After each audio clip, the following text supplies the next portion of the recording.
Welcome to this edition of our series on narcissistic behavior. Today, we'll be discussing how covert narcissists are skilled manipulators who disguise their true nature behind a facade of subtlety and charm. Let's now dive into the second 5 behaviors that define them.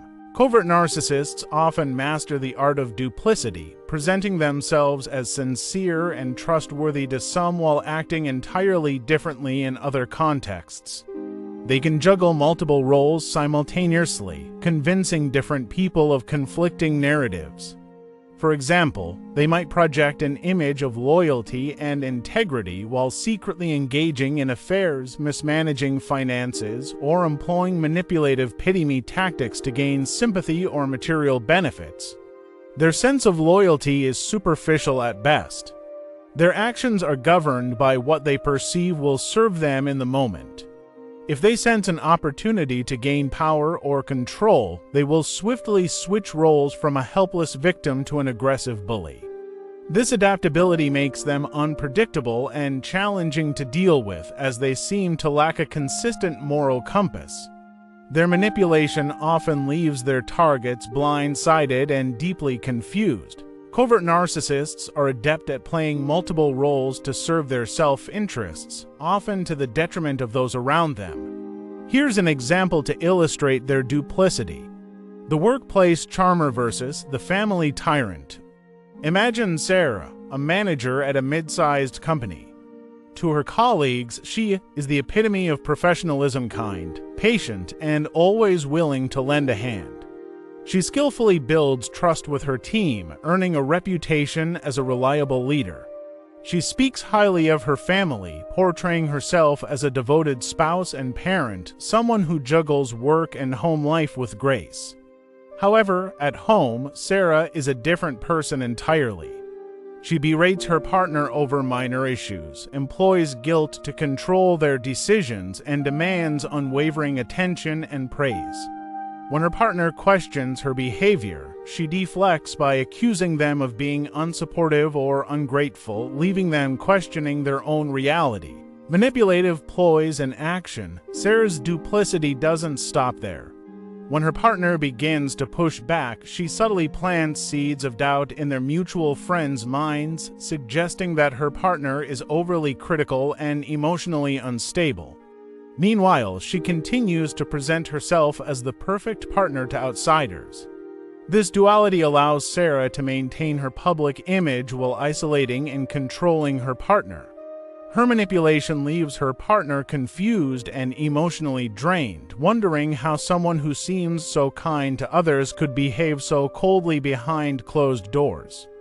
Covert narcissists like Sarah thrive on this duality, exploiting people's perceptions to maintain control and deflect accountability. Their ability to juggle conflicting roles makes them particularly challenging to identify and confront. Recognizing their patterns of manipulation is the first step to breaking free from their web of deceit. A covert narcissist derives a disturbing sense of satisfaction from causing emotional pain, often in public settings where the humiliation is amplified. This behavior isn't limited to their primary target. They might involve innocent bystanders, such as children, in their schemes. For instance, they can manipulate a child to vilify the other parent, all while positioning themselves as the more loving and caring figure. The more degrading and vile the portrayal of their target, the greater the narcissist's sense of achievement. This pattern of behavior not only isolates the target, but also ensures that others, like the child in this example, become unwitting pawns in their psychological warfare. In this example, imagine a family gathering where the covert narcissist seizes an opportunity to subtly humiliate their partner in front of everyone. Instead of overtly attacking, they weave a backhanded compliment into a story about their partner's past mistake. They might say something like, "Remember when you tried cooking that fancy dinner and almost burned down the kitchen? It's a good thing I stepped in to save the day." The room fills with awkward laughter, and their partner feels embarrassed and exposed, but the narcissist appears to be just joking. Later, the narcissist involves their child in their manipulation. They tell the child, "You know, I'm the only one who really understands you. Your other parent doesn't always have your best interests at heart." They're the reason you were upset last week. By positioning themselves as the hero and casting the other parent as the villain, they drive a wedge between the child and the other parent. To outsiders, the narcissist seems charming and empathetic, but their true satisfaction comes from the hidden destruction they've caused. The public embarrassment of their partner and the manipulation of their child provide a twisted sense of power and control. For them, the greater the emotional turmoil they create, the more fulfilled they feel. For a covert narcissist, life is a perpetual contest in which they must emerge victorious, often at any cost. This hyper-competitiveness extends beyond trivial matters to deeply personal ones, especially when it involves their primary target. A minor disagreement can escalate into a full-blown tantrum, with the narcissist determined to win even if the stakes are inconsequential. Because they lack a conscience, challenging their distorted beliefs or twisted recollections of events can lead to verbal and emotional outbursts. The safest course of action is often disengagement, as trying to reason with them only fuels their need to dominate the interaction. As an example, a couple is discussing where to eat dinner. The partner suggests trying a new Italian restaurant in town, but the covert narcissist immediately shuts down the idea. "Why would we go there? Their reviews are terrible. We should stick to the place I recommended." The partner tries to share that they've heard great things about the restaurant from friends, but the narcissist's tone becomes sharp and defensive.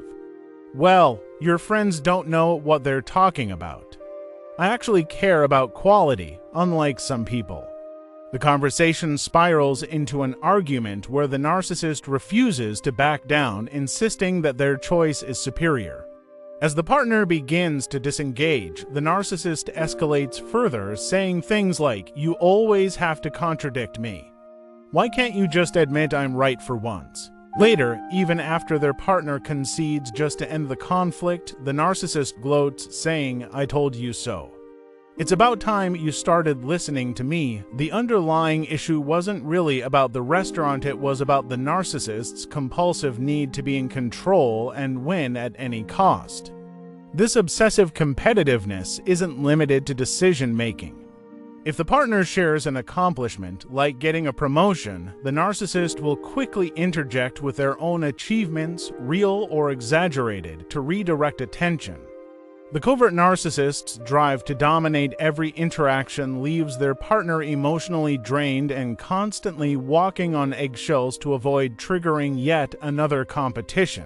Covert narcissists are consumed by envy, but their envy is often so deep-rooted and intense that they are unable to recognize it as such. Instead, they project their feelings outward, assuming others are envious of them.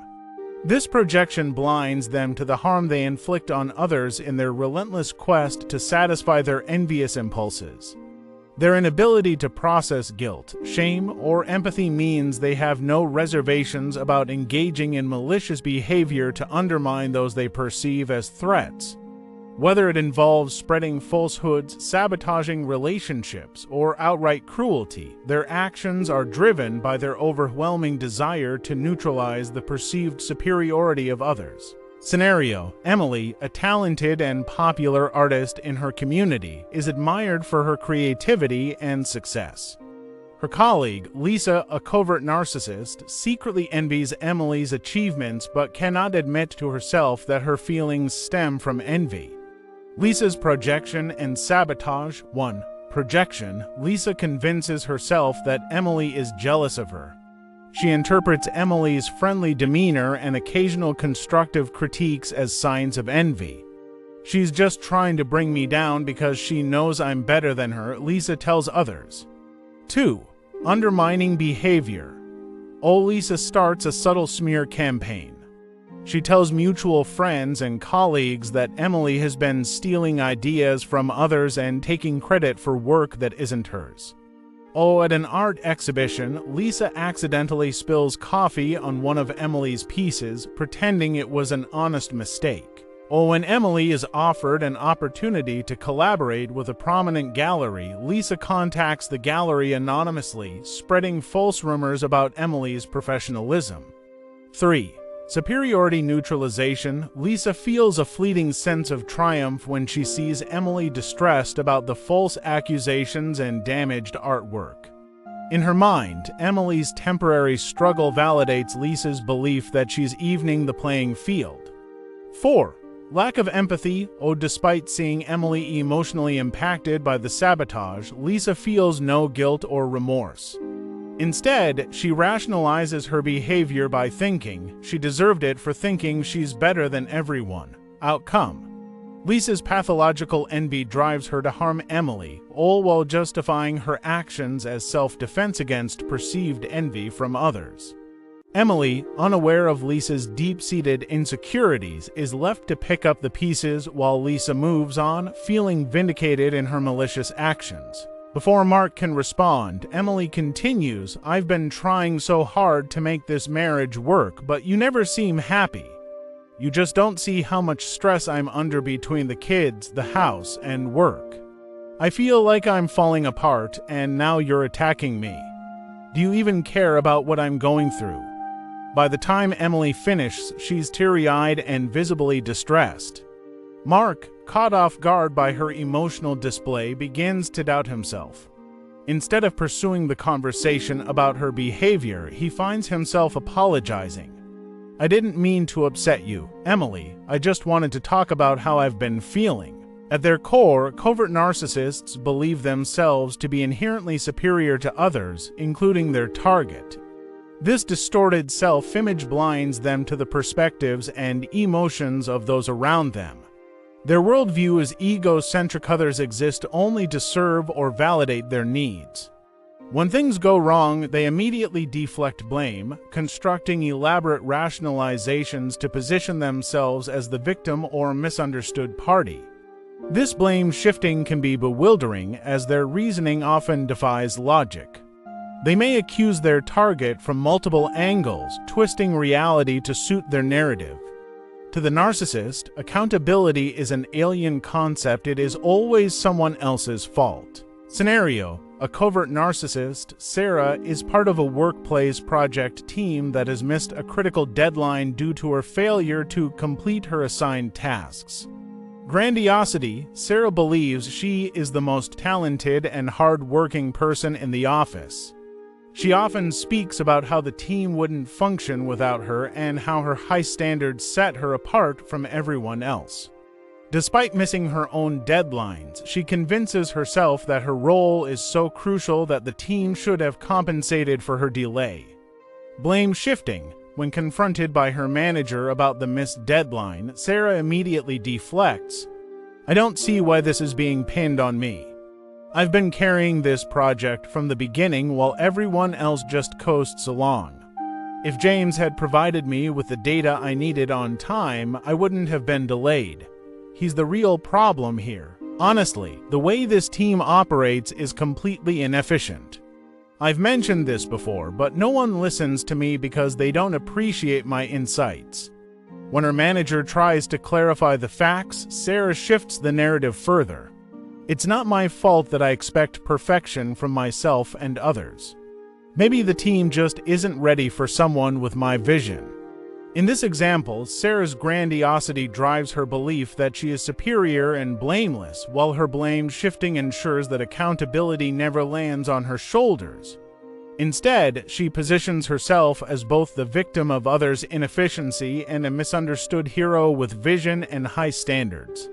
This pattern leaves her team feeling confused, demoralized, and unable to address the real issue. In summary, covert narcissists are insidious in their behavior, skillfully masking their manipulation, competitiveness, envy, and grandiosity under a facade of humility or victimhood. Understanding these traits is critical to recognizing and protecting oneself from their toxic influence. Awareness is the first step in breaking free from their web of manipulation and regaining control of one's emotional well-being.